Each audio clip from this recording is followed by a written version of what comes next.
आइए हम अपनी इबादत को शुरू करेंगे। खुदा की हजूरी में अपने सर को झुकाएंगे और दुआ मांगेंगे। धन्यवाद धन्यवाद पिता परमेश्वर, इस बार फिर हम आपके चरणों में आते हैं। आपको दिल जान से धन्यवाद देते हैं उस सुंदर समय के जो आपने मुझे दिया। रात में विष्णु दिन के लिए धन्यवाद देते हैं पिता परमेश्वर। आपने हम सबको इस योग बनाया है कि हम आपकी पाक हैकल में आ सके। इबादत को शुरू करने के लिए पिता परमेश्वर हम आपको धन्यवाद देते हैं, हर एक बात का धन्यवाद देते हैं। और आज की पूरी इबादत को हम अपने आप को, अपनी इबादत को आपके हाथों में सौंपते हैं। अपने उद्धारकर्ता राजा यीशु मसीह के नाम से होकर मांगते हैं।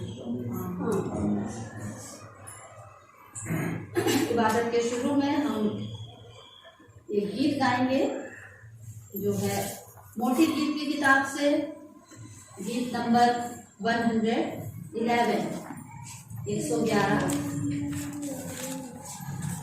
जो पेज नंबर 68 पे है। हमारी मेहरबानी से अपनी जगह खड़ी हो जाए।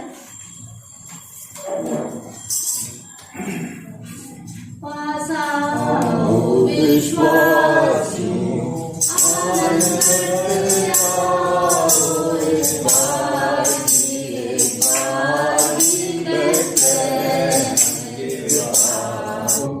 वचन सनातन दुर्गतों के आसरा, ख्रिस्त यीशु तू ही है।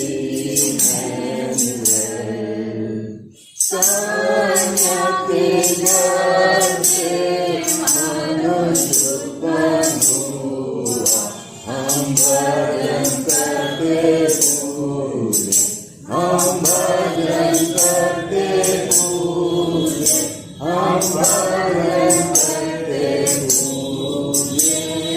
स्वर्ग राज हो, स्वर्गदूतों संकीर्ति, जय जयकार हो सारे परमेश्वर को, ऊंचे पर हो धन्यवाद।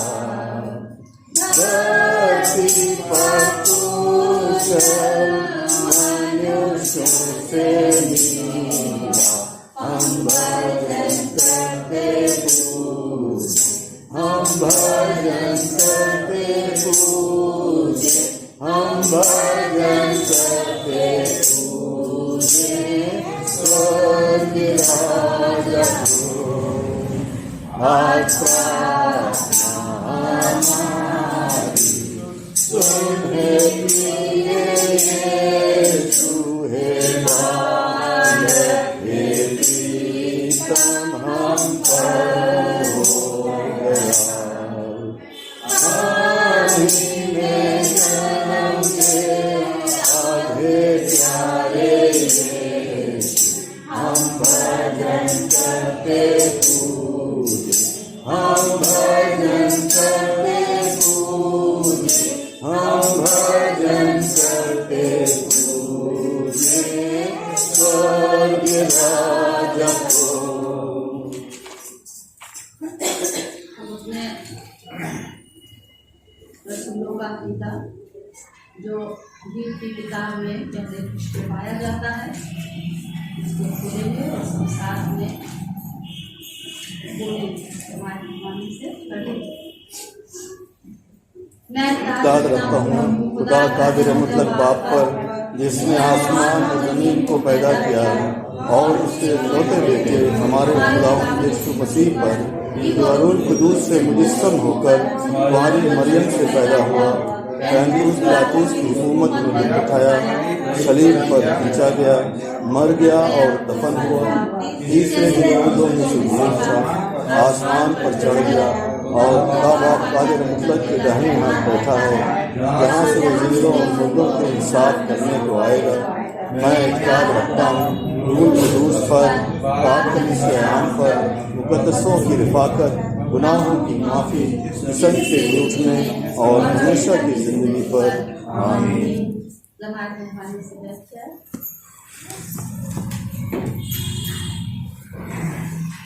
अब ये समय है हमारा से आए दुआ कर, और हम अपनी बहन किरण दीदी से ये अनुरोध करेंगे कि वो हमारे बीच में खड़े होकर आज कर से आए दुआ करें। आइए हम सब प्रार्थना। पिता परमेश्वर, हम आपका धन्यवाद करते हैं आज के इस सुंदर दिन के वास्ते प्रभु जी, कि आपने हम सबों की जिंदगी में आज एक नया दिन जोड़ा, कि हम प्रभु जी आपके चरणों में उपस्थित होकर आपको धन्यवाद दे रहे हैं कि आपने हम सबों को आज तक सही सलामती से रखते हुए अपने पाक चरणों में स्थान दिया। पिता परमेश्वर, हम जानते हैं कि हम बहुत बड़े गुनहगार हैं, बार बार शैतानी आजमाइशों में पड़कर अपने को बर्बाद करने लगते हैं, लेकिन पिता परमेश्वर, आपने इतनी मोहब्बत हम लोगों से की है कि आप हमें हलाक होते नहीं देख सकते हैं, और हमेशा हमारे ऊपर आपने अपनी पवित्र आत्मा की सामर्थ को डेला और हम सबों को उस दलदल की कीच से निकाल कर चट्टान पे खड़ा किया कि हम आपके बेटे और बेटियां कहलाएं, क्योंकि आपने हम सबों के लिए अपने बेशकीमती लहू को बहाया है। पिता परमेश्वर, हम धन्यवाद देते हैं कि आपने हम सबों को प्रभु जी अपने पाक जख्मी पहलू में छुपा के रखा है। बड़ी बड़ी परेशानियां आई, बड़ी बड़ी महामारी का काल आया प्रभु जी, हम आपको धन्यवाद देते हैं कि प्रभु जी आपने हम सबों की दुआओं को सुना और हम सबों को ये नया जीवन दिया प्रभु जी, कि हम लोग प्रभु जी आपकी हम सिताइश एक साथ एकजुट होकर कर सके। हमारी विनती है प्रभु जी, इस समय आज जितने लोग बैठे हुए हैं अपने शुद्ध मनों को लेकर आए हैं यहाँ पे प्रभु जी आपका वचन सुनने के लिए, उन सबों को बड़ी सी बड़ी बरकत दीजिए। हमारी विनती है पिता परमेश्वर की जो नहीं आ सके हैं किसी वजह से, आप उनकी परेशानियों को जानते हैं, उनकी समस्याओं का निराकरण करिए पिता परमेश्वर। हम यही विनती आपसे करते हैं कि प्रभु जी हम ताउम्र प्रभु जी आप सब आपके भवन में आकर प्रभु जी अपनी अपनी खामियों को दूर करें और आपसे आशीषित हो। पिता परमेश्वर, आज के इस दिन के वास्ते हम आपको धन्यवाद करते हैं कि जो आज यहाँ पर महिला दिवस मनाया जा रहा है, जिसकी अगुवाई मिसेस वंदना सिस्टर कर रही है, आप उनको अपनी सामर्थ से परिपूर्ण कीजिए, पवित्र आत्मा की सामर्थ से उनका अभिषेक कीजिए, उनके होठों को अपनी बेटी के अंगारे से छुइए दबाइए प्रभु जी, उनको ऐसा बंद कीजिए प्रभु जी, जबकि वो मसीही कार्य में आगे रहती हैं और हर तरीके से अपना सहयोग देती हैं। पिता परमेश्वर, आप उनकी सेवाओं को स्वीकार कीजिए और आशीषित कीजिए पिता परमेश्वर। हम इसी तरीके से अपनी बहन के लिए दुआ करते हैं जो आज का संदेश सुनाएंगी, जिनके माध्यम से प्रभु जी हम सबों तक आपका एक सुंदर वचन जाएगा, वो वचन हमारे लिए हम सबों के हृदयों में वास करे और हमारे हड्डी हड्डी और गूदे गूदे में समा जाए कि हमारे क्या कर्तव्य हैं प्यारे प्रभु जी। केवल घर संभालना, बच्चों को संभालना ही नहीं, बल्कि जब हम अपने मसीह की सेवा में आगे बढ़ते हैं, मसीह के कलाम को पढ़ते हैं और मसीही जीवन अपनाते हैं आपके आचरण का नमूना लेकर, तो पिता परमेश्वर आपको हम प्रसन्न करते हैं। आपके उन घावों के ऊपर हम पट्टी बांधते हैं, क्योंकि पिता परमेश्वर आपने हम सबों के लिए अपना खून बहाकर हम सबको खरीद लिया। अब हम किसी गुलामी के बंधन में नहीं है। हमारी यही दुआ है प्यारे पिता परमेश्वर की दिन प्रतिदिन के महिलाएं आगे बढ़ें और प्रभु जी आपका झंडा लेकर आगे बढ़ने वाली हो, विचार का कार्य करें। पिता परमेश्वर, हम पूरी कलीसिया को आपके हाथों में रखते हैं। हर एक कलीसिया के बुजुर्ग, बच्चे, युवा, बहन, भाई, सबको बड़ी सी बड़ी बरकतों से नवाजिए। हम अपने चर्च के पासवान साहब के लिए दुआ करते हैं प्रभु जी कि आप उनको इस ठंड के जमाने में संभाल के रखिए, जिससे कि वो प्रभु जी जब इतनी दूर से आते हैं तो उस समय प्रभु जी आप उनके रहबर होइए और उनको ऐसी शक्ति और सामर्थ्य दीजिए प्रभु जी, जिस काम में प्रभु जी वो अगुवाई करते हैं, हम सब उनके पीछे चलकर प्रभु जी आपके नाम को महिमा देने वाले बने। हम इसी प्रकार के पास्टर सिंह साहब के लिए दुआ करते हैं पिता परमेश्वर, जबकि वो उनका पूरा घराना प्रभु जी प्रभु के कार्य के लिए समर्पित है। वो पिता परमेश्वर उनके द्वारा जो वचन हम लोगों तक पहुंचा है और आगे भी पहुंचेगा प्रभु जी, वो हम सब के लोगों के लिए वैसे बरकत हो। आप उनकी रोजी कमाई पे बरकत दीजिए और उनको आपने चुना है पिता परमेश्वर कि वो आपका वचन प्रभु जी बड़े ही प्रेम के साथ और तैयारी के साथ हम सबों तक पहुंचाते हैं। आप उनके हर कार्यों पर आशीषित कीजिए, उनके जीवन से प्रभु जी आपको महिमा मिले। इसी प्रकार से हम अपने चर्च के सेक्रेटरी, ट्रेजरर साहिबा और जितने भी पास्टर कमेटी के मेंबर हैं सबके लिए हम दुआ करते हैं प्रभु जी कि हम लोग सब एक विचार एक मन होकर चर्च की बेहतरी के लिए सोचें और आगे बढ़ें पिता परमेश्वर। क्योंकि केवल प्रभु जी आपका भजन गाने से ही आप प्रसन्न नहीं होंगे, बल्कि हम अपने तन मन धन से प्रभु जी आपकी सेवा कार्य में आगे बढ़ें। आज जहाँ जहाँ वुमेन संडे मनाया जा रहा है प्रभु जी वहाँ वहाँ आपकी उपस्थिति हो। हमें एहसास हो रहा है कि आप हमारे बीच में उपस्थित हैं, आप हमारी दुआओं को सुन रहे हैं। क्योंकि पिता परमेश्वर हम जानते हैं कि हमें केवल आपका ही सहारा है और आपके पास आने से हमारे सारे दुख दरिद्र दूर हो जाते हैं, बशर्ते कि हम आपके विश्वासी जीवन भर बने रहें। पिता परमेश्वर हम धन्यवाद देते हैं कि आपने हमको आज ये सुंदर अवसर दिया कि हम आपके भवन में आए हैं और आपका वचन सुनकर उसको ग्रहण करके ले जाने वाले बने या औरों तक पहुंचाए। पिता परमेश्वर आज के दिन या बीते दिनों में जहाँ कहीं प्रभु जी गमी हुई है उन परिवारों को हम याद करते हैं पिता परमेश्वर कि आप उनकी रूहों को नजात दीजिए और गमज़दा परिवारों को तसल्ली दीजिए। पिता परमेश्वर हम जानते हैं कि हम बहुत जल्दी कमजोर हैं, परेशानियों में हम मुब्तला हो जाते हैं, शैतान हम पर अटैक करता है और हमें वर्गलाता है कि हम आगे बढ़कर आपकी स्तुति गान न करें। हम चाहते हैं प्रभु जी होने दे कि तू उस शैतान का बंद कर दे जिससे कि हम उसको झटक दे और प्रभु जी हम आपके पीछे आपकी उस मशाल को लेके चलने वाले बने जिसमें हम स्वयं भी रास्ता देखें और दूसरों को भी दिखाने वाले बने। जैसे आपने अपने चेलों को दुआ मांगना सिखाई, प्रभु जी हमारी विनती है कि हर एक को दुआ मांगना सिखाइए, हर एक को ऐसा मन दीजिए कि हम दुनियावी काम छोड़ के प्रभु जी आपके वचन को पढ़ें, मनन करें और आपके भवन में आने के लिए हम समय निकालें। पिता परमेश्वर हमारी यही विनती है कि आज की पूरी आराधना पे आपकी आशीष हो और जितने बीमार हैं उन सबों को उठा के अपने पाक पहलू में छुपा के रखिए कि हम सब एक साथ एकजुट होकर पूरे विश्व के लोग आपके जन्मोत्सव की खुशी को मना सकें। क्योंकि आप हमारा प्रभु राजा हमारे लिए पैदा हुआ और हमने प्रभु जी हमारे पास कोई सोना मूल्यवान नहीं है। उस समय के लोगों ने आपको दंडवत करके चढ़ाया था। हम प्रभु जी यही चाहते हैं कि हम सब अपना हृदय आपको चढ़ाएं और आप हमारे हृदय में निवास करिए, आप हमारे हृदयों में जन्म लें, हर एक का हृदय चरनी बन जाए।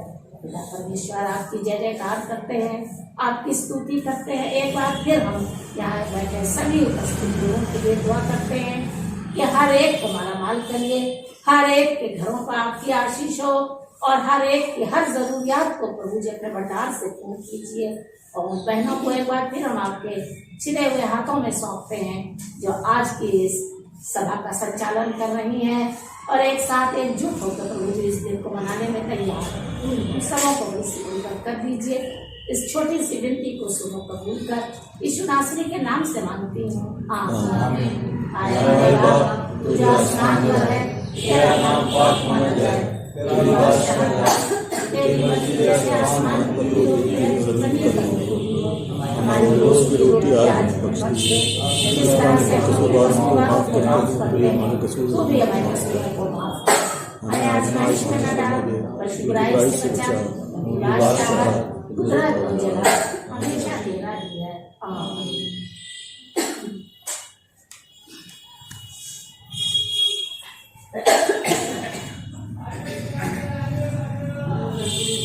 रसूलों का कीदा कीजिए,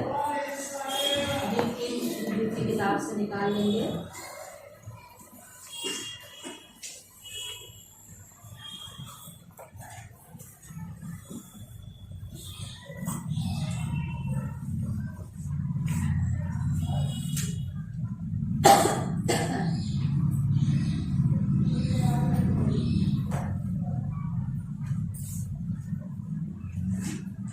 रसूलों का कीदा 8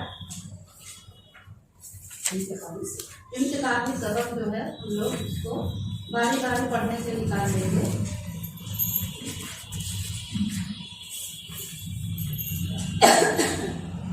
इंतकामी सबक 8 जमा जिम्मेदारी से खड़ी हो जाए। कौन सा? 1 नंबर। खुदावन मेरा चौपान है। यीशु ने उनसे फिर कहा, मैं तुमसे सच सच कहता हूँ कि भेड़ों का चरवाहा मैं हूँ। अगर कोई मुझसे दाखिल हो तो नजात पाएगा और चारा पाएगा। अच्छा चरवाहा मैं हूँ। अच्छा चरवाहा भेड़ों के लिए अपनी जान देता है। खुदावन मेरा चौपान है, मुझे कमी न होगी। वह मुझे हरी हरी चारागाहों में बिठाता है। वह मुझे राहत के चश्मों के पास ले जाता है। वो मेरी जान को बहाल करता है। वह मुझे अपने नाम की खातिर सदाकत की राहों पर ले चलता है। बल्कि मौत के साए की वादी में से मेरा गुजर हो। मैं किसी बला से न डरूंगा, क्योंकि तू मेरे साथ है। तेरे असा और तेरी लाठी से मुझे तसल्ली है। तू मेरे दुश्मनों के रूबरू मेरे आगे दस्तरखान बिछाता है। तूने मेरे सिर पर तेल मला है, मेरा प्याला लबरेज होता है। यकीनन भलाई और रहमत उम्र भर मेरे साथ रहेगी। और मैं हमेशा खुदावन के घर में सुकूनत करूंगा। अच्छा चरवाहा मैं हूँ। अच्छा चरवाहा भेड़ों के लिए अपनी जान देता है। मजदूर जो ना चरवाहा है ना भेड़ों का मालिक, भेड़िए को आते देखकर भेड़ों को छोड़कर भाग जाता है। और भेड़िया उनको पकड़ता और परागंदा करता है। वह इसलिए भाग जाता है कि मजदूर है। और उसको भेड़ों की फिक्र नहीं। अच्छा चरवाहा मैं हूँ। जिस तरह बाप मुझे जानता है और मैं बाप को जानता हूँ, इसी तरह मैं अपनी भेड़ों को पहचानता हूँ और मेरी भेड़ें मुझे जानती हैं। और मैं भेड़ों के लिए अपनी जान देता हूँ। और मेरी और भी भेड़ें हैं जो इस भेड़खाने की नहीं। मुझे उनका भी लाना जरूर है और वह मेरी आवाज सुनेगी। एक ही गद्दा और एक ही चरवाहा होगा।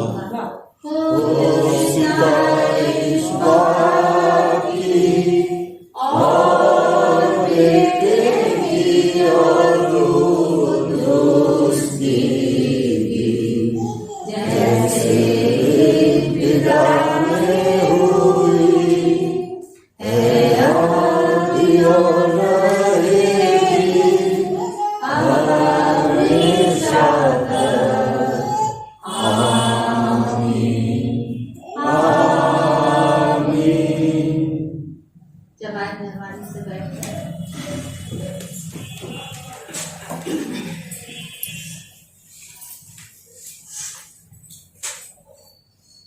ये समय सूचनाओं का है। हम सूचनाएं सुन लें।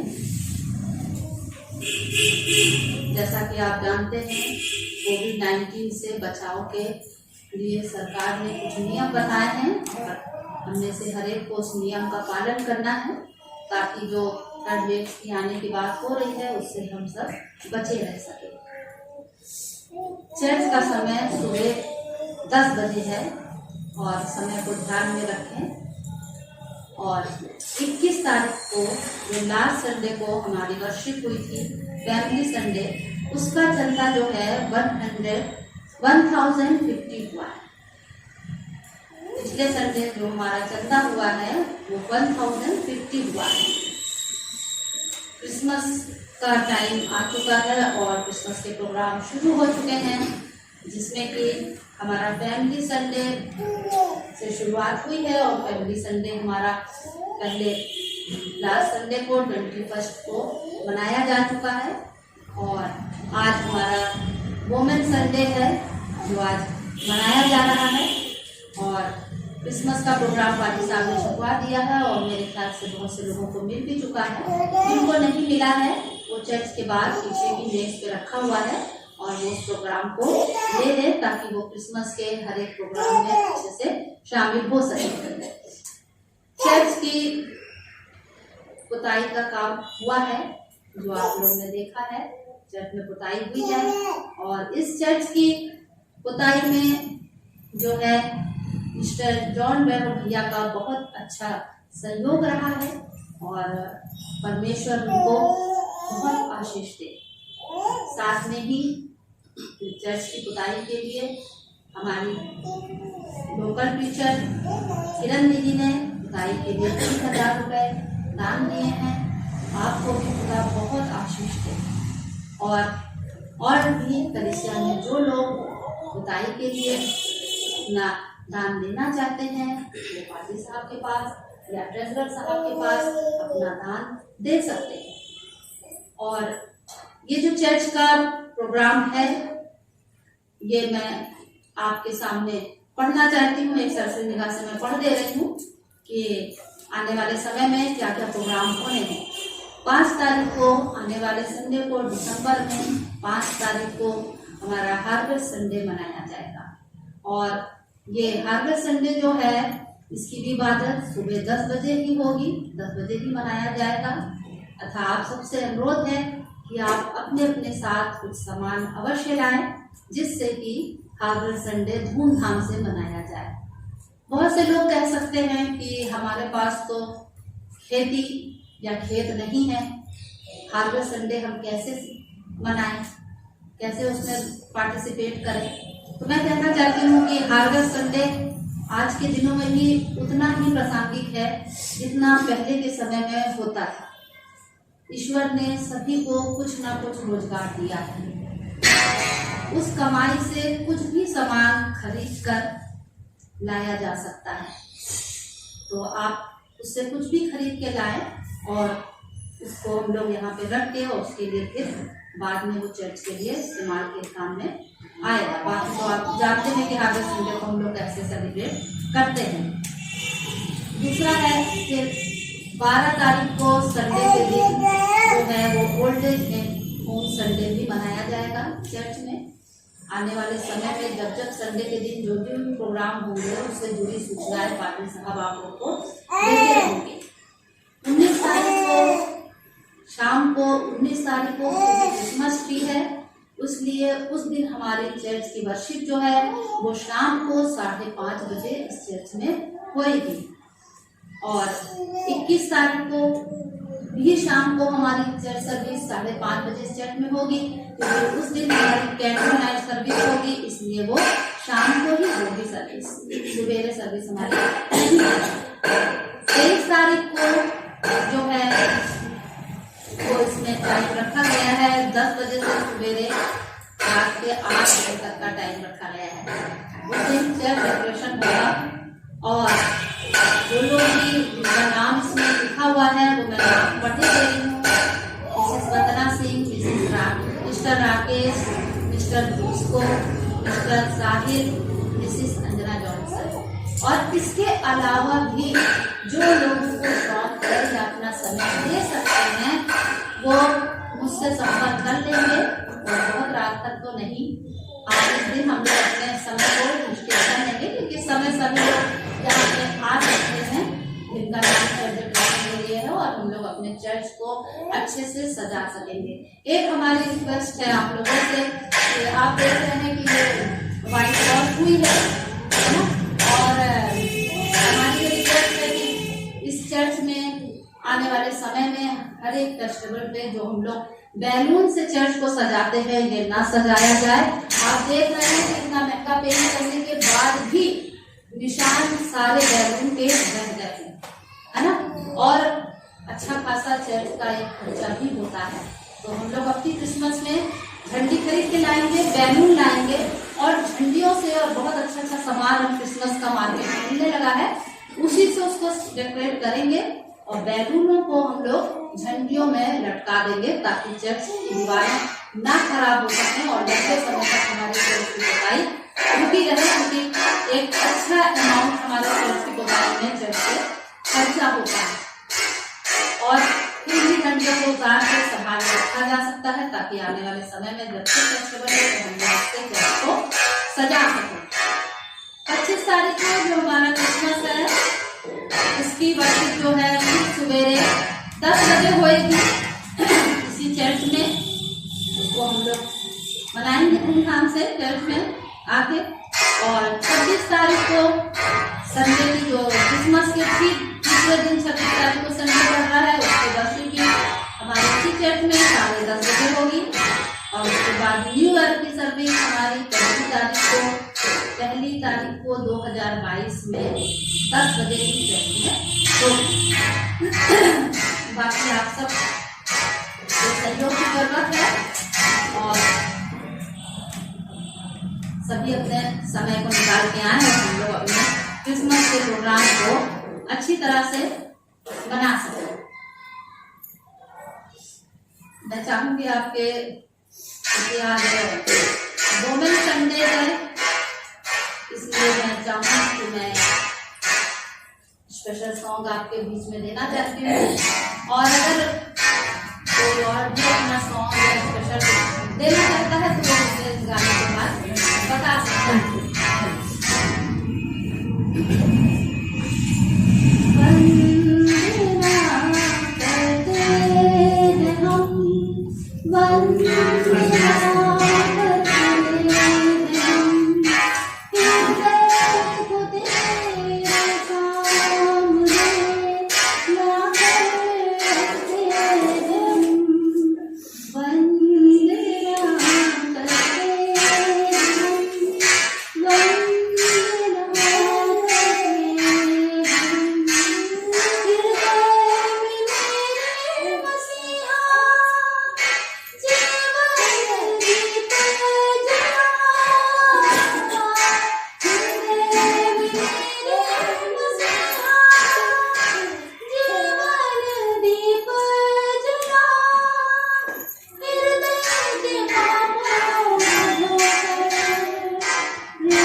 आपके सामने पवित्र वचन से हमारे बीच में बहन संगीता मसीह हैं, वो हमारे बीच में पवित्र वचन से पढ़ेंगी।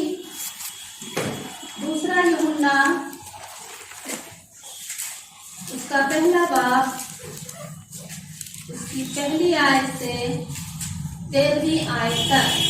दूसरा यूहन्ना पहला बाब पहली आयत से 13वीं आयत तक। आप सबको जरूरती की मुझ प्राचीन की ओर से उस चुनी हुई महिला और उसके बच्चों के नाम जिनसे मैं सच्चा प्रेम रखता हूँ, और केवल मैं ही नहीं वरन वे सब भी प्रेम रखते हैं जो सत्य को जानते हैं। वह सत्य जो हम में स्थिर है और सर्वदा हमारे साथ अटल रहेगा। परमेश्वर पिता और पिता के पुत्र यीशु मसीह की ओर से अनुग्रह और दया और शांति, सत्य और प्रेम सहित हमारे साथ रहेंगे। मैं बहुत आनंदित हुआ कि मैं तेरे कुछ बच्चों को उस आज्ञा के अनुसार जो हमें पिता की ओर से मिलती थी सत्य पर चलते हुए पाया। अब हे महिला, मैं तुझे कोई नई आज्ञा नहीं वरन वही जो आरंभ से हमारे पास है लिखता हूँ, और तुझसे विनती करता हूँ कि हम एक दूसरे से प्रेम रखें। और प्रेम यह है कि हम उसकी आज्ञाओं के अनुसार चलें। यह वही आज्ञा है जो तुमने आरंभ से सुनी है, और तुम्हें इस पर चलना भी चाहिए, क्योंकि बहुत से ऐसे भरमाने वाले जगत में निकल आए हैं जो यह नहीं मानते कि यीशु मसीह शरीर में होकर आया। भरमाने वाला और मसीह विरोधी यही है। अपने विषय में चौकस रहो कि जो परिश्रम हमने किया है उसको तुम गंवा न दो, वरन उसका पूरा प्रतिफल पाओ। जो कोई मसीह की शिक्षा से आगे बढ़ जाता है और उसमें बना नहीं रहता, उसके पास परमेश्वर नहीं। जो कोई उसकी शिक्षा में स्थिर रहता है, उसके पास पिता भी है और पुत्र भी। यदि कोई तुम्हारे पास आए और यही शिक्षा ना दे, उसे ना तो घर में आने दो और ना नमस्कार करो, क्योंकि जो कोई ऐसे जन को नमस्कार करता है वह उसके बुरे कामों में साक्षी होता है। मुझे बहुत सी बातें तुम्हें लिखनी है, पर कागज और स्याही से लिखना नहीं चाहता। पर आशा है कि मैं तुम्हारे पास आऊँगा और आमने सामने बातचीत करूँगा, जिससे तुम्हारा आनंद पूरा हो। तेरी चुनी हुई बहन के बच्चे तुझे नमस्कार करते हैं। परमेश्वर अपने वचन के पढ़े जाने और उसमें जाने पे आशीष दे। हम एक गीत और गाएंगे परमेश्वर की स्तुति के लिए, और ये गीत हम पढ़ती गीत की किताब से गाएंगे। गीत नंबर 3, क्योंकि क्रिसमस का समय है और हम लोग क्रिसमस के गानों को गाएंगे बहुत जोश से और जमात से। खड़े हो जाए, और जिनको कोई तकलीफ है तो वो बैठ के भी अपनी जगहों पे गा सकते हैं।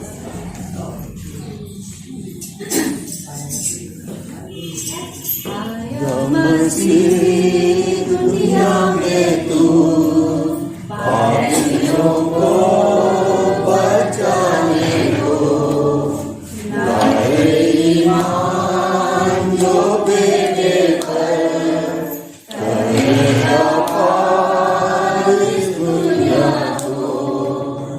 दुनिया गुनाहों में डूबी थी, सारे गुनाह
अब ये समय है कि हम लोग आज का कलाम हमारे बीच में मिसेस गरिमा न्यूटन जो नानपारा से हमारे बीच में आई है अपने परिवार के साथ, और इतनी दूर से सवेरे समय निकाल के आना बहुत सारी मुश्किलें होती हैं। लेकिन पहले भी पिछले संडे से पहले बात का जो संडे था उसमें भी 14 तारीख के संडे में आपने बहुत अच्छा परमेश्वर का कलाम हमारे बीच में बांटा है, और आज भी चूंकि वोमेन संडे हम लोग मना रहे हैं तो आज भी वो हमारे बीच में परमेश्वर का कलाम सुनाएंगे। तो मैं आमंत्रित करती हूँ मिसेस गरिमा न्यूटन, प्लीज सामने।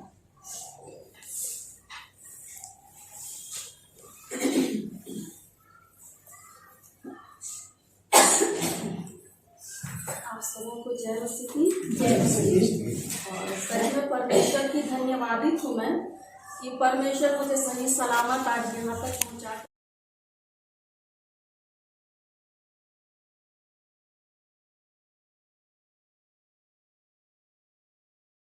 एक जन को कोई ना कोई दान मिला हुआ है, किसी को प्रचार करने का दान है, किसी को गाने का दान है, किसी को प्रार्थना करने का दान है।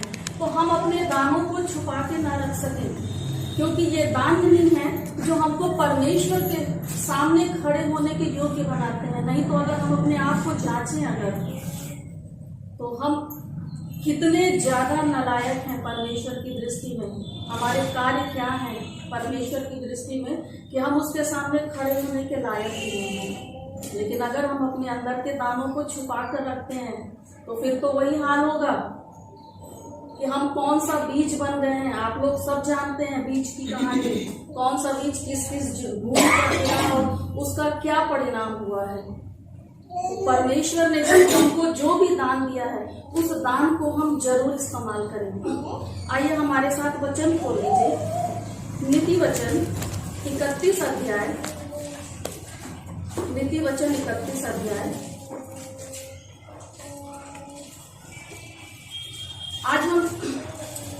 आज वुमेन संडे बना रहे हैं और महिलाओं के विषय में परमेश्वर ने इस वचन में बहुत कुछ लिखा है कि महिलाओं को कैसा होना चाहिए। क्योंकि महिला को जब परमेश्वर ने एक पुरुष के साथ जोड़ा था, जब हवा को बनाया था, जब देखा था परमेश्वर ने कि एक पुरुष जो अकेला है और वो अदन की वाटिका में घूम रहा है, तो उसकी साथी के रूप में परमेश्वर ने महिला को बनाया था, एक स्त्री को बनाया था और उसको कुछ कर्तव्यों से भी बांधा था।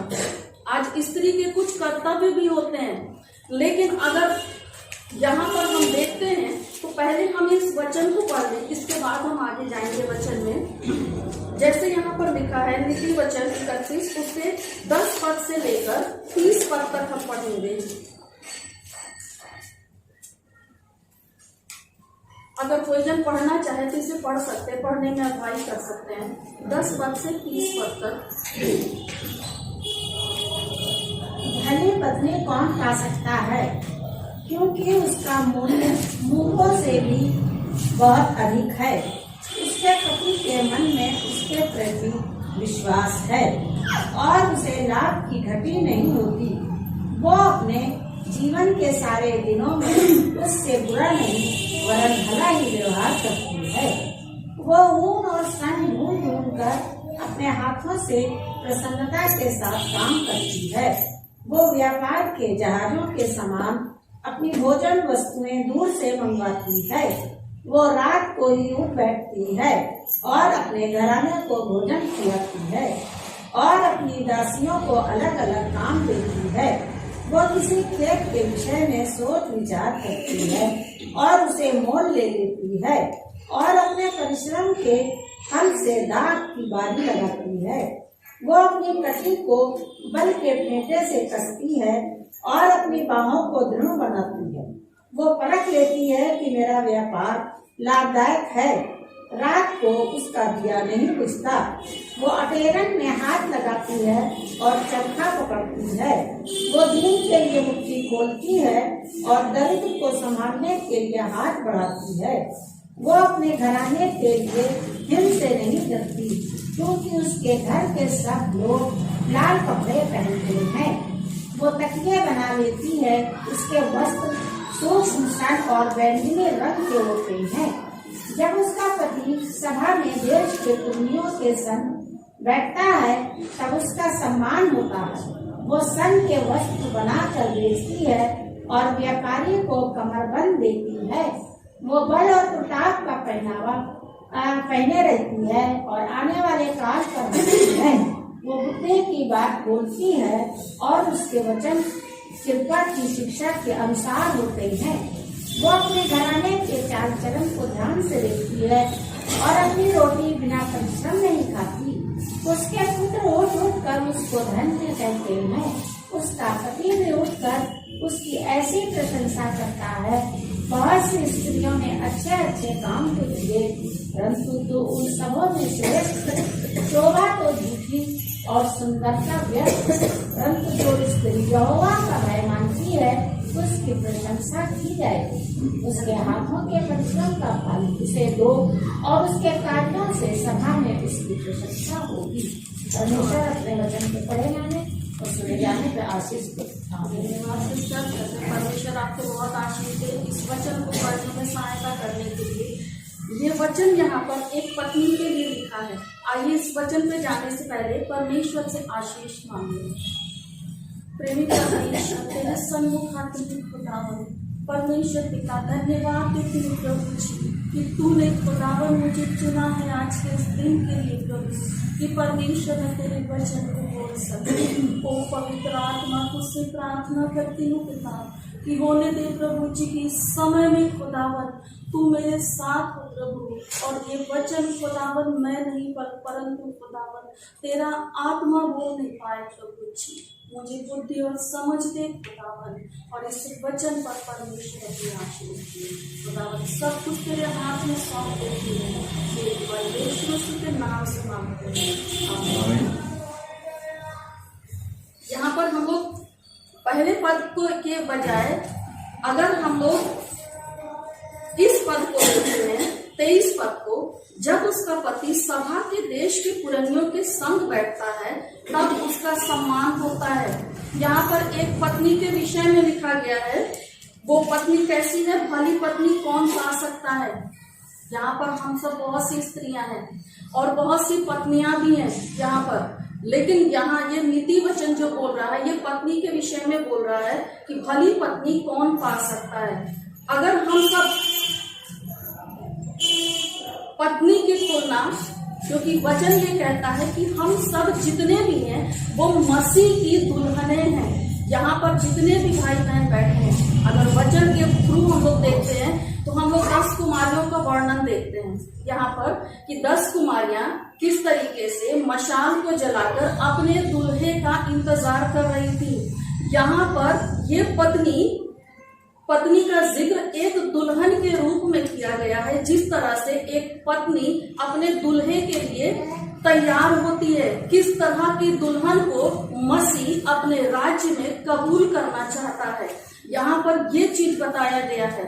और अगर हम एक स्त्री का और एक पत्नी का दर्जा और एक दुल्हन का मसीह के रूप में एक दुल्हन का दर्जा यहाँ पर रखते हैं तो हम देखते हैं कि बहुत सी बातें होती हैं जो एक अच्छी पत्नी के रूप में हमको चाहिए होती है। क्योंकि भली पत्नी यहाँ पर लिखा है, भली पत्नी कौन पा सकता है? अगर हम भली पत्नी का विवरण देखेंगे तो भली पत्नी की परिभाषा क्या है कि भली पत्नी अपने पति के प्रति विश्वास योग्य होती है। भली पत्नी भटकने वाली नहीं होती। भली पत्नी लोभ रहित होती है, जिसके हृदय में अपने पति से कोई अभिलाषा नहीं, कोई लालच नहीं होता है। और भली पत्नी अपने पति से प्यार करती और आज्ञाकारिता में बनी रहती है। यानी कि एक भली पत्नी का विवरण अगर हम देखें, ये परिभाषा अगर हम रखते हैं एक भली पत्नी की, तो सबसे पहली परिभाषा में ये बात आती है कि भली पत्नी अपने पति के प्रति विश्वास योग्य रहती है। अगर हम यीशु मसीह का जिक्र देखेंगे तो क्या हम ये नहीं जानते हैं कि परमेश्वर है, वो तो सब कुछ जानता है। क्या जब यीशु मसीह को इस धरती पर हमारे लिए बलिदान होने के लिए पिता भेज रहा था, तो क्या वो ये नहीं जानता था कि यीशु मसीह इस धरती पर आकर हमारे लिए कौन से दुखों को झेलेगा, कौन से जीवन को जिएगा। उसने कभी महलों की चाह नहीं करी, चर्मी में पैदा हुआ, और वो जानता था आने से पहले कि मैं कौन सा दुख उठाऊंगा अपनी इस दुल्हन के प्रति जिसके पास मैं जा रहा हूं इस समय।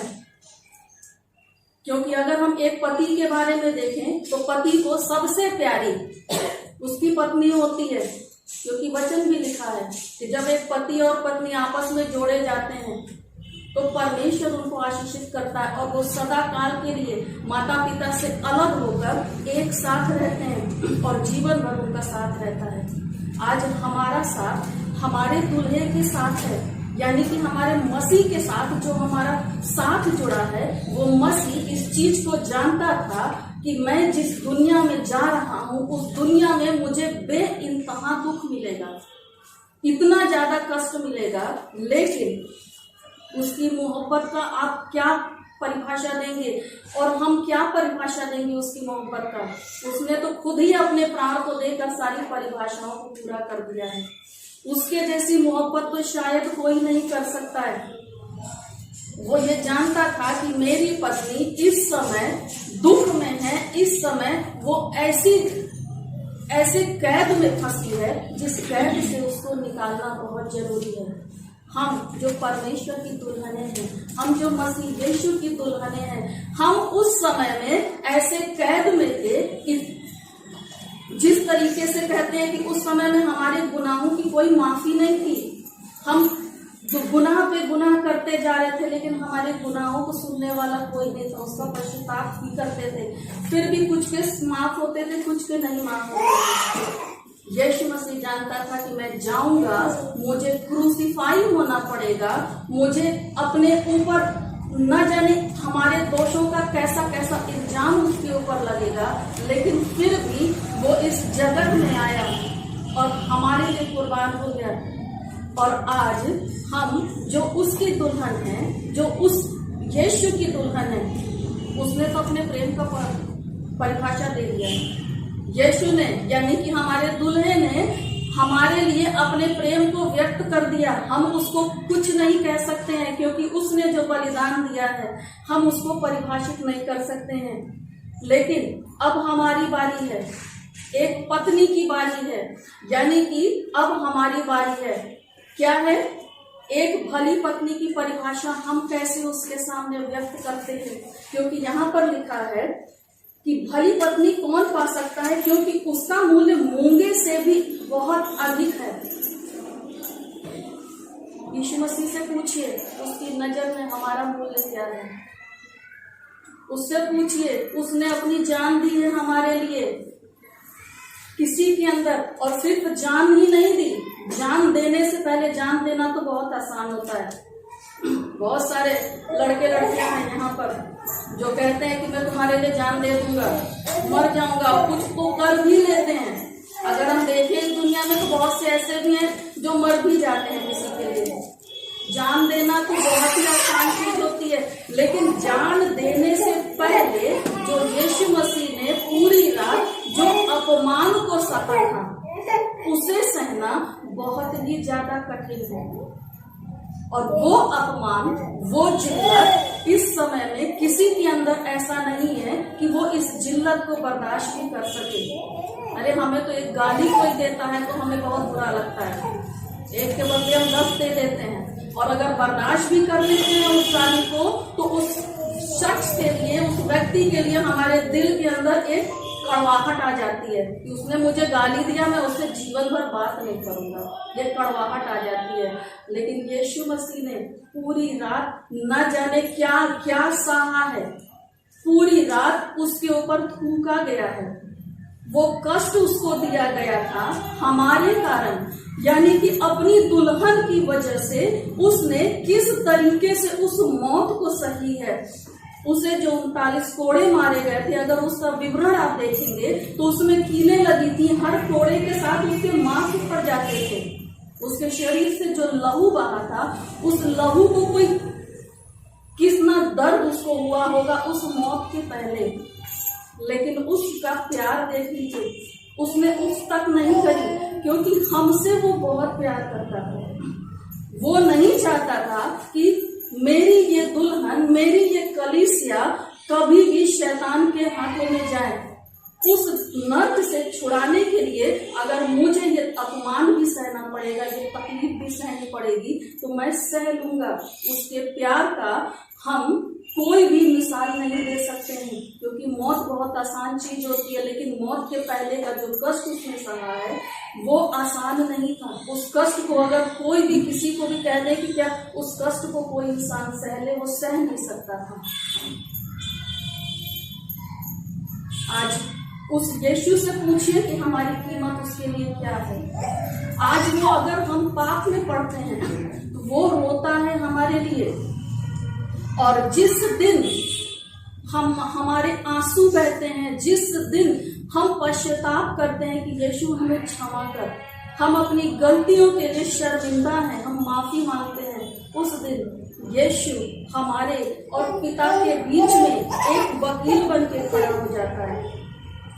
उस दिन यीशु कहता है अपने पिता से, हे पिता, इसे क्षमा कर दे, क्योंकि मैंने इसके लिए अपने खून को बहाया है, मैं इसके लिए सूली चढ़ा हूँ, मैं जानता हूँ कि मैं इससे कितनी मोहब्बत करता हूँ, मैंने इसके लिए दुख सहा है।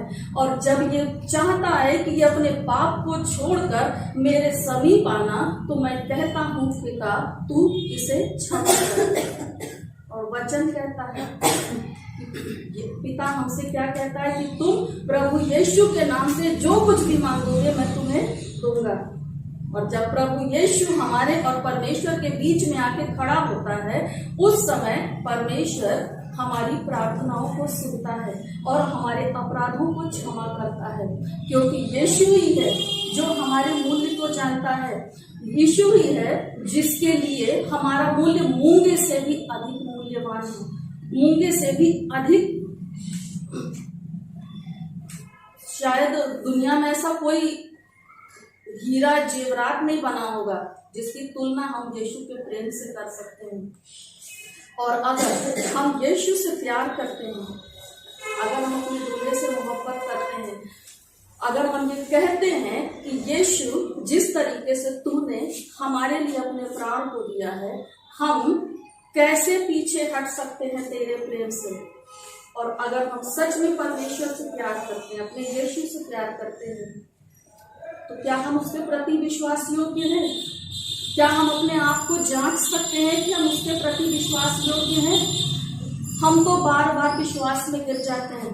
थोड़ी सी भी परेशानी आती है, थोड़ी सी भी तकलीफ आती है, हम बोलने लगते हैं, प्रभु हमने क्या किया है, ऐसा कौन सा गुनाह किया है जो हमको ऐसी तकलीफ मिल रही, ऐसी परेशानी मिल रही है। कभी बच्चों से परेशान होते हैं, कभी घर के हालात से परेशान होते हैं, और तुरंत अपने प्रभु यीशु को कोसने लगते हैं। इस तरह से विश्वास है, जबकि परमेश्वर ने क्या कहा है, अपने पूरे सारे मन सारे प्राण से अपने परमेश्वर पे भरोसा रखें। और हम यहाँ पर थोड़ी थोड़ी बात में हमारा विश्वास तुरंत गिर जाता है। हम कहाँ हैं? हम अपने विश्वास में गिर के बार बार भटक जाते हैं। एक दुल्हन जो अपने दूल्हे के पीछे पीछे चलती है, हम अगर अपने यीशु के पीछे पीछे चल रहे हैं, अचानक शैतान हमारे कान में आकर कुछ बोलता है और हम रास्ता भटक जाते हैं। दूल्हा तो हमारा आगे आगे चला जा रहा है और हम उसके पीछे से मुड़कर कहीं और चले जाते हैं, भटक जाते हैं। कैसे? जब हम उस पर विश्वास करते हैं, जब हम अपने यीशु पर विश्वास करते हैं, तो फिर शैतान किस तरीके से हमको भटका सकता है? कैसे भटक जाते हैं? किस चीज के लालच में आकर हम भटकते हैं? कौन से लालच में आकर? अगर हम यहाँ पर दूसरा वचन देखते हैं, यहाँ पर लिखा 11 वचन में, भली पत्नी कौन पा सकता, उसका मूल्य मूल्य से अधिक है, उसके पति के मन में उसके प्रति विश्वास है और उसे लाभ की घटी नहीं होती। कौन सा लालच है हमारे हृदय में जो हम अपने यीशु के पीछे से मुड़कर दूसरे तरफ निकल जाते हैं। ऐसा कौन सा लालच है? अगर हम देखें, जो पति अपनी पत्नी को बहुत प्यार करता है तो उसको किसी भी भली वस्तु की घटी कभी नहीं होने दे सकता है। आप लोग सब यहाँ मौजूद हैं, सब जानते हैं, जो भी पति अपने पत्नी से प्रेम करता है उसकी पत्नी को कभी भी किसी भी भली वस्तु की घटी नहीं हो सकती। कौन सी ऐसी वस्तु है जो उसको उसका पति नहीं देता? जब उसका पति उसकी हर एक इच्छाओं को पूरा करता, हर एक भली वस्तु से उसको तृप्त करता है, तो फिर ऐसा कौन सा लालच मन के अंदर आ गया, कौन सी बातें शैतान ने इस कलीसिया के मन में डाल दी, वो अपने यीशु से मुड़कर, अपने पति से मुड़कर शैतान के पीछे चल दी। ये एक विश्वास योग्यता से परे हट जाना है। अगर हम अपने यीशु से प्यार करते हैं, अगर हम उसके पीछे चलना चाहते हैं, तो हमें विश्वास योग्यता में बने रहना है। हमें किसी भी प्रकार से मसीह, आप कहते हैं कि हम दुनिया के सामने क्यों बोलें, दुनिया के सामने अपने हाथों को क्यों फैलाएं? शायद आज से पहले शायद मुझे भी इतना ज्ञान नहीं था, लेकिन जैसे जैसे परमेश्वर में आगे बढ़ते गए, जैसे जैसे परमेश्वर को समझते गए, परमेश्वर मुझे समझ आता गया, उस दिन से मैंने अपने जीवन में रोना बंद कर दिया है। आप मालूम होना चाहिए, मुझे मेरे आंसू बहुत कम गिरते हैं। अगर गिरते हैं तो प्रार्थना में गिरते हैं, क्योंकि मैं सोचती हूँ मैं अपने दुख को किसी से भी कहकर क्या पाऊंगी। लोग मेरे दुख को सुनेंगे, सिंपैथी देंगे और फिर अपने घर चले जाएंगे, यही तो करेंगे।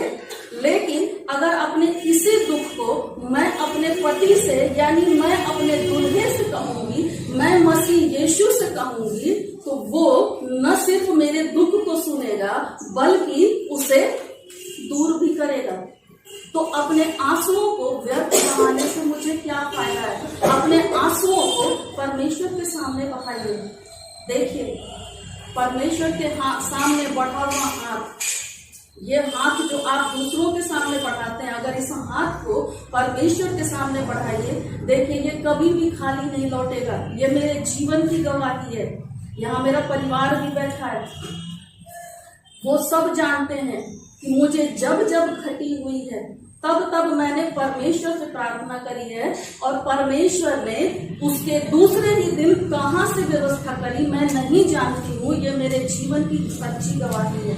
परमेश्वर के सामने जब जब मैंने अपने हाथों को फैलाया है, मैं कभी भी खाली नहीं लौटी हूँ। और मैं जानती हूँ कि वो मेरा दुल्हा है, वो मेरा परमेश्वर है, और जब वो मेरा परमेश्वर है तो फिर मुझे कोई घटी नहीं हो सकती है, कभी नहीं हो सकती है, क्योंकि वो हमको घटी नहीं होने देगा। वो है हमारा परमेश्वर। क्योंकि भली पत्नी, अगर हम पत्नी हैं, अगर हम उसको अपना पति मानते हैं परमेश्वर को, तो यहाँ पर लिखा है कि भली पत्नी का काम क्या है? वो रात को 15 पद में देखिए, वो रात को उठ बैठती है और अपने घराने को भोजन खिलाती है और अपने दासियों को अलग अलग काम देती है। अगर हम मसीह की पत्नियां हैं तो मसीह ने हमें भी तो काम दिया है। हमारा पति जब आउट ऑफ स्टेशन होता है या कहीं गैर हाजिर होता है घर से, तो वो हम पर विश्वास रखता है कि हमारे हर एक कर्तव्यों को उसकी पत्नी यानी मेरी पत्नी पूरा करेगी। यहाँ पर यीशु मसीह इस समय आउट ऑफ स्टेशन है। यहाँ पर यीशु मसीह इस समय स्वर्ग में जा चुका है और उसने अपने हर एक जिम्मेदारियों को अपनी पत्नी को सौंप दिया है कि ये पत्नी अब उसकी हर एक जिम्मेदारी को पूरा करेगी, क्योंकि उसको ये विश्वास है कि उसके बाद उसके न रहने पर उसकी पत्नी उसकी हर एक जिम्मेदारी को पूरा करेगी। आप और हम जो उसकी पत्नियां हैं, मालूम है आपकी जिम्मेदारियां क्या हैं? अपनी जिम्मेदारियों को जानते हैं? क्या है पत्नी की जिम्मेदारी? वो रात को उठ बैठती है और अपने घराने को भोजन खिलाती है। रात को उठ बैठना यानी परमेश्वर के लिए हर समय तैयार रहना। हर समय हमें उनको भोजन खिलाना है जिनको इस भोजन की आवश्यकता है।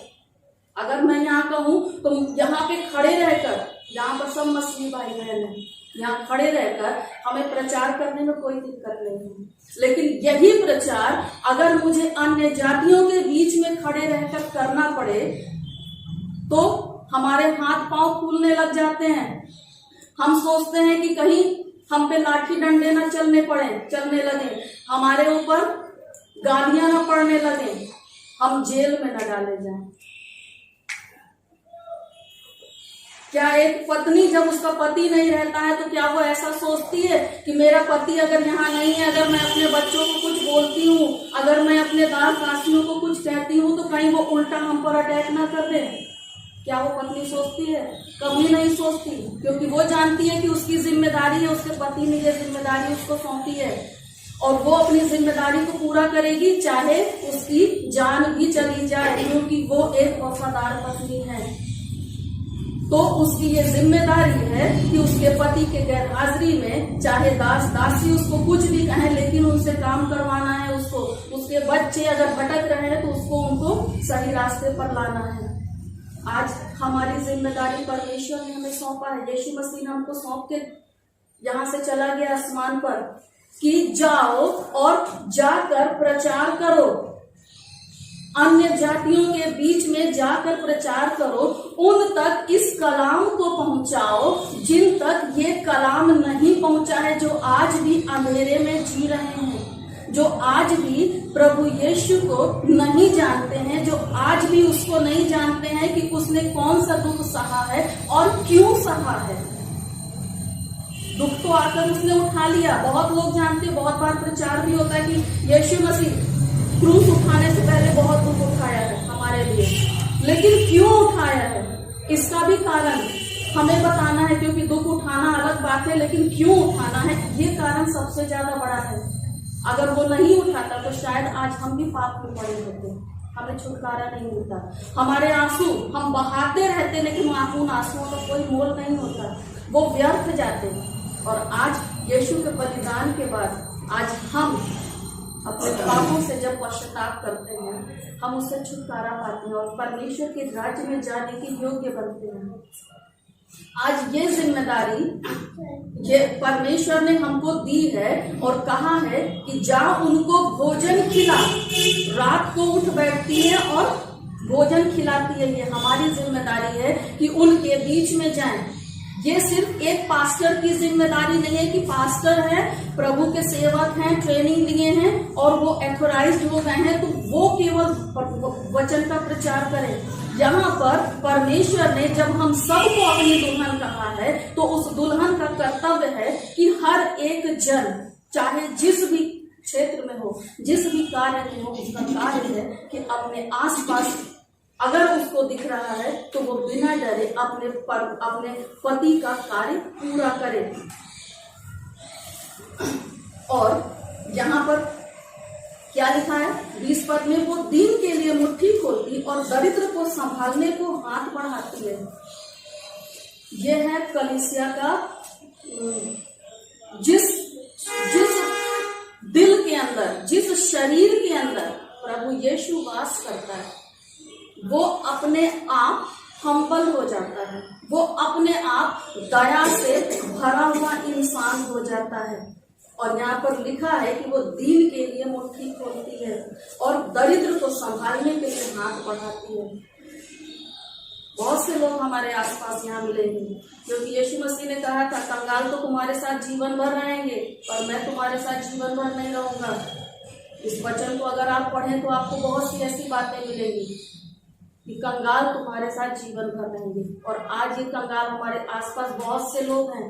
किस बात में कंगाल हैं? धन तो बहुतों के पास है लेकिन फिर भी वो कंगाल हैं।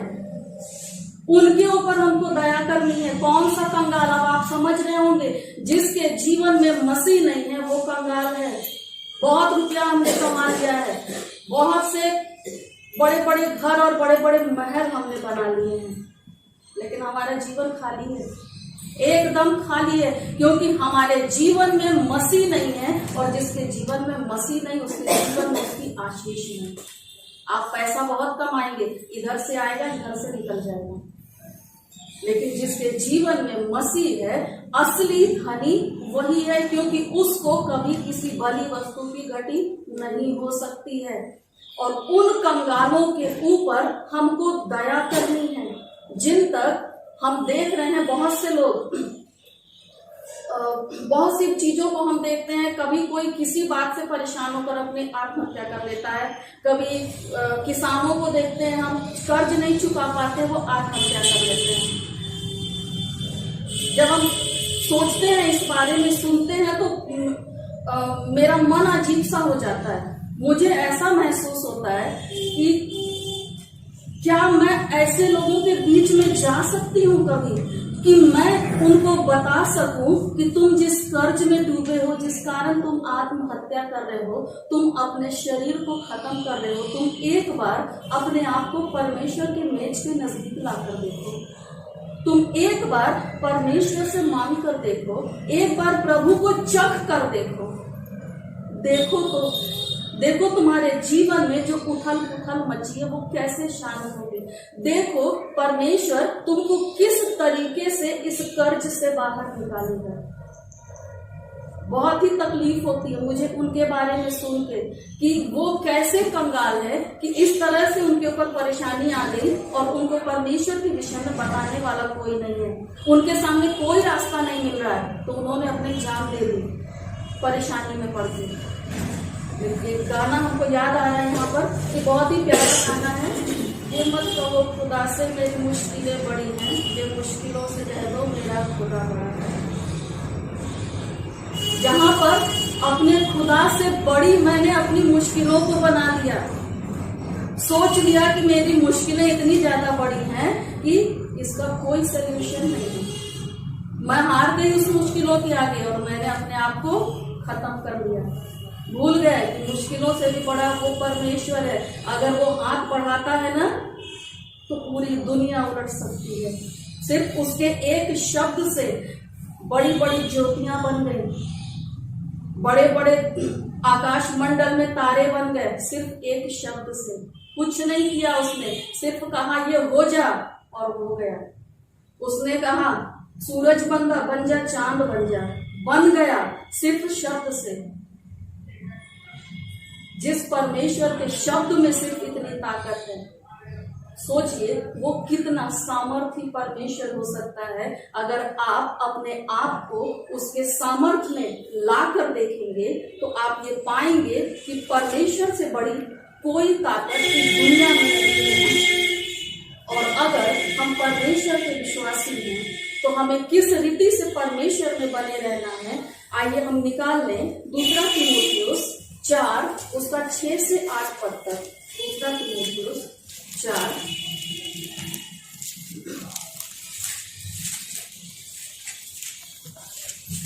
उसका 6 पद से 8 पद तक। क्योंकि मैं अब अर्थ के समान उंडेला जाता हूँ और मेरे पुरुष का समय आ पहुँचा है। मैं अच्छी कुर्सी लड़ चुका हूँ, मैंने अपनी दौड़ पूरी कर ली है, मैंने विश्वास की रखवाली की है। भविष्य में मेरे लिए धर्म का वो मुकुट रखा हुआ है, जिसे प्रभु जो धर्मी और न्यायी है मुझे उस दिन देगा, और मुझे ही नहीं वरन उन सबको भी जो उसके प्रकट होने को प्रिय जानते हैं। हालेलुया, यीशु का धन्यवाद हो। इस समय में ये वचन क्या कहता है कि मैं अच्छी कुश्ती लड़ चुका, मैं अपनी दौड़ पूरी कर चुका हूँ, मैंने विश्वास की रखवाली की है। अगर हम परमेश्वर में बने रहते हैं और परमेश्वर हम में बना रहता है, परमेश्वर की एक अच्छी दुल्हन के रूप में हम इस संसार में अपनी जगह बनाते हैं, तो यहाँ वचन क्या लिखा है कि भविष्य में मेरे लिए धर्म का वो मुकुट रखा हुआ है, जिसे प्रभु जो धर्मी और न्यायी है मुझे उस दिन देगा, और मुझे ही नहीं वरन उन सबको भी जो उसके काम, उसके प्रकट होने को भी जानते हैं। वो मुकुट हमारे लिए रखा हुआ है। जब एक राजा राज सिंहासन पर बैठता है, जब उसकी ताजपोशी होती है, उसके सर पे मुकुट पहनाया जाता है, तो उसके साथ साथ एक मुकुट उसकी रानी के सर पर भी रखा जाता है। सब कोई जानता है, क्योंकि उसकी रानी अपने राजा के बगल में बैठती है और उसको भी एक मुकुट से नवाजा जाता है। क्या वो मुकुट पाने के अधिकारी हैं हम? अगर हम उसकी कलीसिया हैं, तो जिस दिन वो हमको आएगा लेने, जिस दिन वो आएगा लेने हमको, उस दिन मालूम है हम कैसे आनंद के साथ जाएंगे। उस दिन मालूम है हमें कौन सा घमंड होगा। वो घमंड होगा कि हमने अपने परमेश्वर को जाना, उसको प्यार किया और आज उसके साथ जाने के योग्य हैं। बहुत से लोग हैं, बहुत से ईसाई भाई बहन हैं, हर एक चीज को जानते हैं, इस पवित्र शास्त्र को जानते हैं, फिर भी मसीह से अलग है। जानते हैं कि जब मसीह आएगा, अगर एक बार वो अपने आप को जांच लेते हैं, तो जानते हैं कि जब वो आएगा तो हम उसके साथ जाने के योग्य नहीं है, हम आनंद नहीं कर सकते हैं। लेकिन जिस दिन हम अपने आप को मसीह के हाथों में सौंप देते हैं, उस दिन हम आनंद करेंगे, क्योंकि आ रहा है अब हमारा दुल्हा। हमारी सारी जिम्मेदारियां पूरी हो गई, जो जो उसने हमें सौंपा था। जब पति घर में वापस आता है, जब सूचना मिल जाती है हमको कि वो आ रहे हैं, रास्ते में हैं, हमारा आनंद से दिल भर जाता है। क्यों? क्योंकि अब मेरी जिम्मेदारी खत्म हुई, अब वो आए और अपना काम संभाले। मैंने अपनी जिम्मेदारी पूरी कर ली, जो उन्होंने दिया था मैंने उस कार्य को पूरा कर लिया। और फिर इसका फल पति आने के बाद हमको खुद ही देता है। खुद ही एक पत्नी उस पति के नजरों में कितनी ऊंची और कितनी महान बन जाती है, और वो कितना मोहब्बत करता है। और जब जाएगा ये दुल्हा, तो अपनी उन दुल्हन को अपने साथ लेकर जाएगा। आइए इस वचन के लिए प्रार्थना करें। आकाश और धरती को रचने वाले जीवन परमेश्वर खुदा, धन्यवाद देते हैं प्रभु जी इस पवित्र वचन के लिए। खुदावन, सच में पिता परमेश्वर, हम वो दुल्हन बनने पाए खुदावन, जो खुदावन तुझे प्रिय हो प्रभु जी। हाँ खुदावन, हम तेरी प्रिया बनना चाहते हैं प्रभु जी, हर एक उस कार्य को पूरा करना चाहते हैं प्रभु, जो तूने हमारे लिए छोड़ा है खुदावन। ओ प्रभु जी, अपनी नजरों से गिरने ना दे खुदावन हमें, बल्कि संभाले रहे प्रभु जी।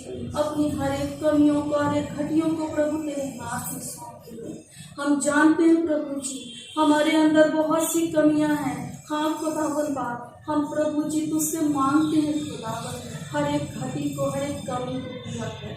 और जो वरदान तूने दिया है यहाँ पर हर एक जन को प्रभु जी, वो उस वरदान को रोक कर ना रखने पाए प्रभु, बल्कि तेरी महिमा, तेरा प्याला खुदावन हर एक के हृदय से छलकने वाला हो। वो दरिया बन जा पिता परमेश्वर, कि हर एक दिल को खुदावन जो लबरेज कर दे प्रभु जी, और इस तरीके से भर दे प्रभु जी कि वो छलक जाए खुदावन।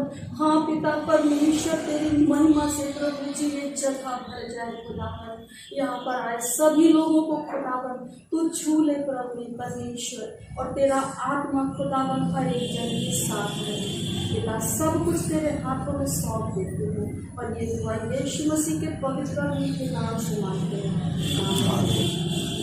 सुंदर वचन के लिए परमेश्वर को बहुत सारी आशीष दे, जिन्होंने इतना अच्छा परमेश्वर का कलाम हमारे बीच में बांटा। और जैसा कि हमने सुना भी कि वो नानवारा से आए और अपनी परेशानी उठा के आए, लेकिन सच में जब हम परमेश्वर के काम में निकलते हैं तो अड़चनें तो जरूर आती हैं, लेकिन परमेश्वर उसको दूर भी करता है और उसको हमारी मंजिल तक पहुंचाता है। हमारा विश्वास है कि आज हमने जो बहन के जरिए इतना सुंदर, इतना अच्छा कलाम सुना है, उससे हम सब बहुत आशीषित हुए होंगे। और आज जो हम इस इबादत में आए हैं तो बहुत सारी आशीषें लेके जाएंगे। बाइबल कहता है कि हमको हर किसी को, जितने लोग हैं, मैं और आप सबको अपना अपना हिसाब देना है। ये नहीं कि हमारा पति अगर बहुत अच्छे काम करता है, दुआ इबादत करता है, पास्टर है, तो पत्नी स्वर्ग में चली जाएगी, ऐसा नहीं है। और प्रियो, अगर पत्नी बहुत दुआ इबादत करती है तो उसका मतलब ये भी नहीं है कि पति स्वर्ग में जाए।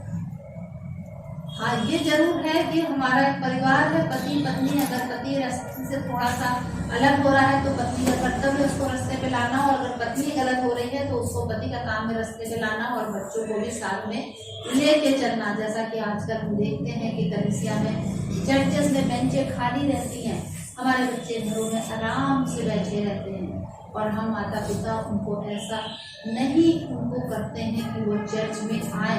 ये हम में से हर एक का फर्ज है कि हमसे भी हिसाब लिया जाएगा कि क्या हमने माता पिता होने का सही फर्ज अदा किया, क्या हमने अपने बच्चों को चर्च में भेजा, ताकि हमारे बच्चे आने वाले समय में भी बहुत सारी आशीष पाएं और अपने जीवनों में बहुत सारी मुसीबतों का सामना कर सकें। तो जब हम परमेश्वर से लिपटे रहेंगे तभी हम बहुत सारी समस्याओं का सामना कर सकते हैं। हमारा ये जीवन है, ये मनुष्य जीवन है, संसारिक जीवन है, जिसमें परेशानी मुसीबतें तो बहुत सारी आएंगी, लेकिन अगर हम अपने खुदा से लिपटे रहेंगे और अपने जीवन का कुछ समय, जैसे कि बाइबल कहती है कि हमें अपनी कमाई का 10वां हिस्सा परमेश्वर की हैकल में देना है। अगर हम 100 रुपया कमाते हैं तो 10 रुपया उसमें से देना है। उसी तरह से परमेश्वर हमारे समय का भी हिसाब लेगा कि दिन भर में जो 24 घंटे होते हैं उसमें कितना समय हमने परमेश्वर को दिया। जब हम संसारिक काम इतने अच्छे से कर सकते हैं, उसके लिए समय निकाल सकते हैं, समय से पहुंच सकते हैं, तो क्या हम परमेश्वर के लिए समय नहीं निकाल सकते हैं? क्योंकि मेरे प्रियो, कोरोना के समय में बहुतों ने परमेश्वर को जाना ही नहीं, बहुतों ने परमेश्वर को समझा ही नहीं, और क्या वो इस दुनिया से चले, उनको मौका नहीं मिला। पर हम में से हर एक को, जो हम यहाँ बैठे हैं, परमेश्वर ने ये जीवन दिया, शायद इसीलिए दिया है कि अभी भी समय है हम परमेश्वर को जाने और समझें और अपना जीवन परमेश्वर को दें, ताकि हम नाश ना हो परंतु अनंत जीवन के वारिस बन सकें। तो हम यही चाहेंगे कि हर कोई अपना थोड़ा सा समय निकाल के संडे को आए चर्च में, और ये बेंचें खाली ना रहें, और जिसको, जैसा कि सिस्टर ने कहा, जिसको जो वरदान मिला है उस वरदान का इस्तेमाल करें। धन्य है हम लोग भी, हम लोग को परमेश्वर ने स्वस्थ रखा और अपने लिए इस्तेमाल कर रहा है। आइए अपनी इबादत को आगे बढ़ाते हुए हम एक गीत गाएंगे, जो मोटी गीत की किताब से 589। 589।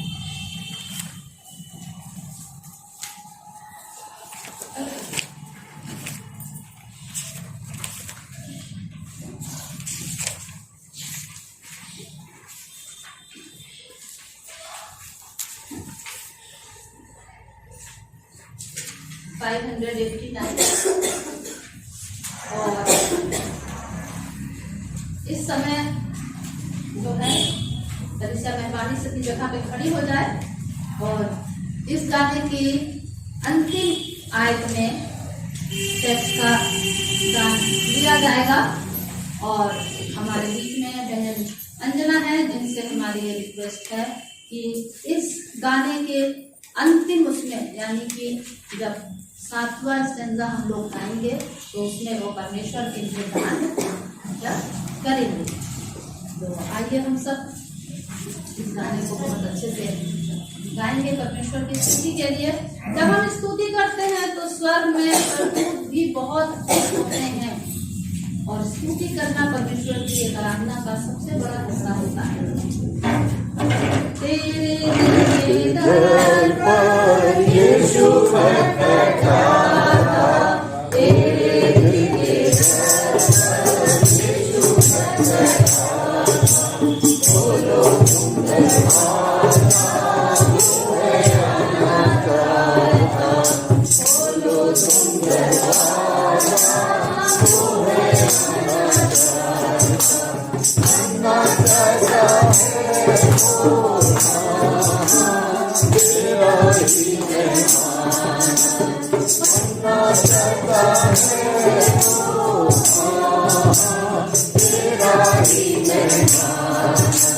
तेरा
दुआ मांगे।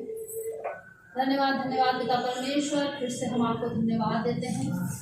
अरे एक आशीषों बरकतों के लिए पिता परमेश्वर धन्यवाद देते हैं। पिता परमेश्वर, यहाँ जितने लोग भी इस साइकिल में हैं पिता परमेश्वर, सबको आपने बहुत सारी आशीषों बरकतें दी हैं पिता परमेश्वर, और आज उसी आशीषों में से पिता परमेश्वर सबने जो कुछ भी नजराना आपके सामने दिया है पिता परमेश्वर, उसको आप कबूल करिए ताकि आपके अच्छे कामों में इसका इस्तेमाल हो सके।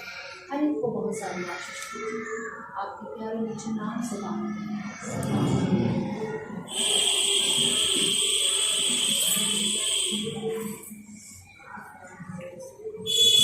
अब हमारे प्रभु यीशु मसीह का अनुग्रह, पिता परमेश्वर का प्रेम और पवित्र आत्मा की सहभागिता अब से लेकर हमेशा तक आप सबों के साथ होती रहे। आमीन।